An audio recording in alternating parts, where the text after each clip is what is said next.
சிவவணக்கம். இன்றைக்கி நம்ம எங்கே வந்திருக்கோம்னு பார்த்தீங்கன்னா, சின்ன பருவதமலை நான் அழைக்கக்கூடிய வந்தவாசிக்கு பக்கத்தில் அமைஞ்சிருக்க தவளகிரீஸ்வரர் திருக்கோயில். வாங்க சாமி பற்றி தெரிஞ்சுக்கலாம்.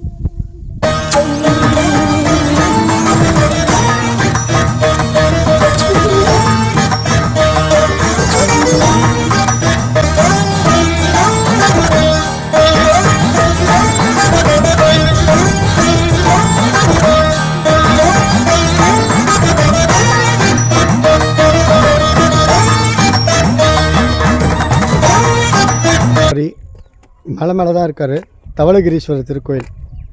இந்த கோயில் எங்கே அமைஞ்சிருக்குன்னு பார்த்தீங்கன்னா, வந்தவாசி அடுத்து அமைஞ்சிருக்கு தவளகிரீஸ்வரர் சின்ன பருவதமலைன்னு அழைக்கக்கூடிய தவளகிரீஸ்வரர் திருக்கோயில். இந்த கோவிலுடைய வரலாறு என்னென்னு பார்க்கலாம் வாங்க. சாமி பார்க்க போவோம். படியெல்லாம் போட்டு அருமையாக தான் வச்சுருக்காங்க. இது புது வழி பாதை. பழையவதி பாதை அந்த பக்கம் அமைஞ்சிருக்கு. இந்த பாதை வழியாக தான் செல்லணும்.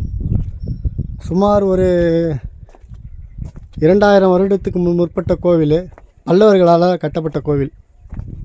தவளகிரிநாதர் சுவாமி தான் பார்க்க போயிட்டுருக்கோம். வாங்க சுவாமியை பார்த்து சுவாமியோட திருவருளை பெறுவோம். இப்போது மலை மேலே தான் ஏறிட்டுருக்கேன். கிட்டத்தட்ட ஒரு 1000 படிக்குள்ளே தான் வரும்னு நினைக்கிறேன். ஏறுற டைம் கம்மியாக தான் சொல்லியிருக்காங்க. சுற்றி பாருங்கள், செம்மையாக இருக்குது. இன்னும் மேலே போய் பார்த்தா இன்னும் வேறு லெவலில் இருக்கும் போல் இருக்குது. வாங்க போய் பார்க்கலாம். முன்னாடி நடந்துட்டு போயிருக்கேன். தனிமையாக போயிட்டுருக்கேன். தனிமையாக போயிட்டுருக்கிறது சொல்கிறத விட ஈசன் கூட போயிட்டுருக்கேன். எனக்கு முன்னாடியும் யாரும் இல்லை, எனக்கு பின்னாடியும் யாரும் இல்லை. இறைவன் இருக்கார் கூட. முன்னும் அவரே பின்னும் அவரே. அவரை நம்பி தான் போயிட்டுருக்கிறேன். செம்மையாக இருக்குது எல்லா இடம்லாம். வேறு லெவல் ட்ரெக்கிங் எக்ஸ்பீரியன்ஸாக இருக்குது. ஏரியா பார்த்திங்கன்னா பயங்கரமாக இருக்குது. எப்படா மேலே போய் சாமியை பார்ப்போன்னு இருக்குது. சாமியோட வரலாறு என்னன்னு தெரியல. போய் சாமியை வரலாறு என்னென்னு மேலே யாருனா இருந்தால் கேட்டு தெரிஞ்சுப்போம். ஆனால் ஒரு சித்தரால் வழிபட்ட கோவில். சித்தர் இங்கே வழிபட்டிருக்காருன்றதுக்கான சான்று இருக்குது. பக்கத்தில் ஜீவசமாதிகள்லாம் நிறைய இருக்குது. வாங்க மேலே. இப்போ நான் எங்கே உட்காந்துட்ருக்கேன்னா, பாதி மலை ஏறி இருக்கேன். பயங்கரமாக மூச்சு வாங்குது. யாரும் தப்பாக தெரியாதீங்க, மூச்சு வாங்கினேன்னு பேசுகிறேன்னுட்டு. பாதி மலையில் உட்காந்துட்ருக்கேன். எப்படி இருக்குது பாருங்கள். இதுதான் மேலே போகக்கூடிய வழி. இன்னும் நான் மலை ஏற வேண்டியது எவ்வளோ பெரிய மலை இருக்குது. சும்மா சொல்லலை, குட்டி பருவத மலைன்னு வேறு லெவலில் இருக்குது. இறைவன் இருக்கிற இடத்துக்கு கஷ்டப்பட்டு போனால் இறைவன் தானாக வருவார். சூப்பராக இருக்க இடம். கூட யாரும் இல்லை. நானே தனியாக கேமரா எடுக்கிறதுனால எதுவும் தெரியலை. இறைவனை தவிர வேறு யாருமே கூட இல்லை. பார்த்துங்க, இதுதான் கீழ்ப்பகுதி. செமையாக மூச்சு வாங்குது. பாதை ரொம்ப செங்குத்தாக இருக்குது. வயசானவங்க ஒரு 50 வயசுக்கு மேலே இருக்கவங்க கண்டிப்பாக அந்த மலை ஏறலாமான்றது இறைவனோட அருள். ஏறும்போது தண்ணி பாட்டிலாம் கையில் வச்சுக்கோங்க. எந்த ஒரு தொல்லையும் கிடையாது. பாதை எல்லாமே செங்குத்தாக இருக்குது. பயங்கரமாக மூச்சு வாங்குது. இன்னும் நம்ம போகணும். தூரம் என்ன இருக்குது. சரி, கொஞ்ச நேரம் உட்காந்து இலைப்பாறலான்னு உட்காந்தேன். ஒரு 10 நிமிஷம் உட்காந்துட்டு ஸ்டார்ட் பண்ண வேண்டியது தான். சரி, போகலாமா? இந்த ஸ்தலத்துக்கு ஒரு முக்கியமான ஒரு விஷயம் இருக்குது.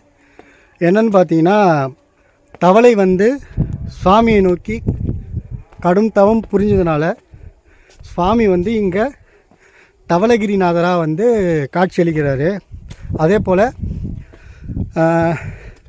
தவம் பண்ண அந்த தவளைக்கு சுவாமி இங்கே தான் காட்சி கொடுத்துருக்காரு. காட்சி கொடுத்த இடம்தான் இது. அதனால தான் இந்த கோவில் பேர் தவளைகிரிநாதர் சுவாமி பேர் திருப்பெயர் வந்து தவளைகிரிநாதர். தவளைக்கு காட்சி அளித்ததால தவளைகிரி மலை. இது வந்து ரொம்ப அற்புதமான காட்சியாக இருக்குது பாருங்கள். அப்பா சூப்பராக இருக்குது. வாங்க எல்லோரும் கண்டிப்பாக வந்து பார்க்கணும். இது வந்து உங்களுக்கு செம டேப்பராகவும் இருக்கும். படியெல்லாம் பார்த்திங்கன்னா சரியான டேப்பராக இருக்குது. செம்ம டேப்பரு. சும்மாவா? மலை மேல் இருக்கும் இறைவனை வணங்கினால் தலைமேல் இருக்கும் பாரம் குறையும். சும்மாவா சொல்லிக்கிறாங்க? அவ்வளோ சீக்கிரமாக கிடச்சிருவார இறைவன். பாருங்கள், இன்னும் நம்ம பாதி மலை தான், கால்வாசி மலை தான் ஏறி இருக்கு. இன்னும் ஏற வேண்டியது இருக்குது. இன்னும் கொஞ்சம் தூரம் ஏறினா போதும், சாமியை பார்த்துடலாம். அதோ தெரியாத பாருங்க உச்சியில், அந்த இடத்துக்கு தான் இப்போ நம்ம போகணும். அங்கே தான் போகணும். அங்கே தான் தவளகிரீஸ்வரர் சுவாமி குடிக்கொண்டு இருக்கிறார். இந்த கல்வெட்டில் இருக்கிற பெயர்லாம் பார்த்திங்கன்னா இந்த ஊர் வியாபாரிகளுடைய பெயர். அதாவது நாராயண மல்லிகை வியாபாரம் வந்தவாசி, அவர் ஒரு படி அமைச்சு கொடுத்துருக்காரு. அப்புறம் இது சரியாக தெரியல, ஒரு படிக்கும் ஒரு வணிகர்களும் வியாபாரிகளும் அமைச்சு கொடுத்துருக்காங்க. அதே போல் நீங்கள் என்ன நினைப்போடு இந்த கோவிலுக்கு வந்தாலும் அது கண்டிப்பாக நிறைவேறும். சுவாமி இங்கே ரொம்ப பவர்ஃபுல்லு. முக்கியமாக இங்கே இந்த வியாபாரிகள் ஸ்தலம், வியாபாரத்துக்காக நோக்கம் கொண்டு புதுசாக தொழில் தொடங்குறவங்க, அந்த மாதிரி இங்கே வந்தவங்க வந்து சுவாமிக்கு அவங்களே வந்து பூஜை பண்ணி அவங்களுடைய கோரிக்கையை இங்கே வச்சுட்டு போனால் நிறைவேறும் அப்படின்னு நினைக்கிறேன். இதுதான் வந்து நம்ம பருவதமலையில் கடப்பாறை பூச்சி ஏறுவோம். இந்த இடத்துல வந்து வெறும் பாறைகள் தான் இருக்குது. இதுதான் பாறை பாதை. இந்த இடத்துல ஏறும்போது மட்டும் நின்று நிதானமாக ஏறணும். முக்கால்வாசி நம்ம சாமிக்கிட்ட வந்துட்டோம். அப்படியே நம்ம வந்து மலையை நோக்கி பாருங்கள். ஃபஸ்ட்டு ஒரு மலை தெரியுது, அது ஏறியாச்சு. ரெண்டாவது மலை ஏறிட்டேன். இதுதான் பார்த்துக்கோங்க, செம வியூ, மைண்ட் ப்ளோவிங்காக இருக்குது பாருங்கள். இங்கேருந்து திருவண்ணாமலை 80 கிலோமீட்டர் தான். இப்போ தான் நான் பாதி மலையே ஏறியிருக்கேன். இப்போ தான் பாறை மலை ஏற போகிறேன். இதுதான் பாறை வழி பாருங்கள், செம்மையாக இருக்குது வியூ. இப்போ தான் பாறை மலை ஏறி போய் சாமியை பார்க்க போகிறேன். வாங்க சாமியை போய் பார்ப்போம். பாருங்கள், கிட்டத்தட்ட முக்கால்வாசி மலை ஏறிட்டேன். இதுதான் இப்போ நம்ம இருக்கிற இடம். இது அப்படியே பாருங்கள், செம்மையாக இருக்குது.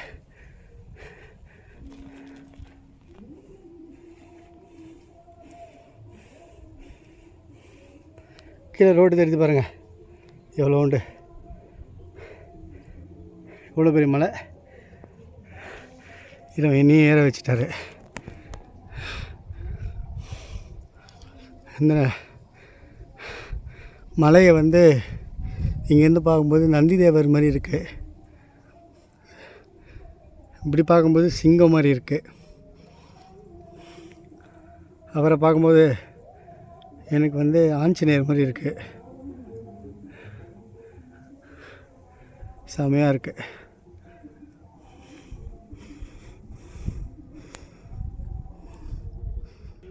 இப்படி தான் இந்த கம்பி பிடிச்சதாக ஏறணும்.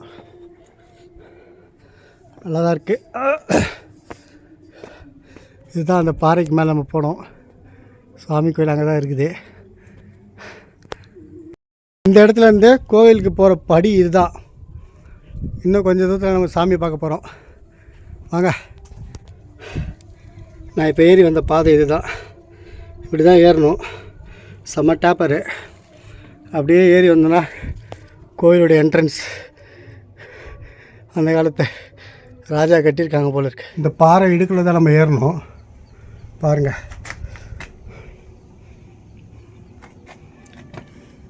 என் தலைக்கு மேலே பெரிய பாறை இருக்குது.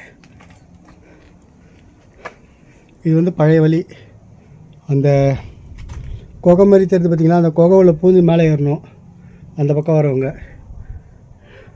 இதுதான் பழைய காலத்து வழி. இப்போ நம்ம ஏறிட்டு இருக்கிறதும் பழைய காலத்து வழி தான். பாருங்கள்,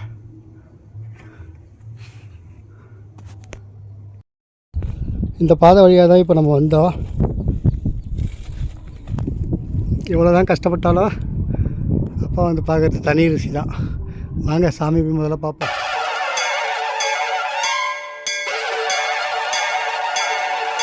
ஆருத்ரனே ஆதித்யனே நம சிவாய போற்றிவோம். ஆனந்தனே அநாதிரூபனே நம சிவாய போற்றிவோம். ஆதி தெய்வமே ஆத்மஜோதியே நம சிவாய போற்றிவோம். ஆதி அந்தனே அபேதனே நம சிவாய போற்றிவோம்.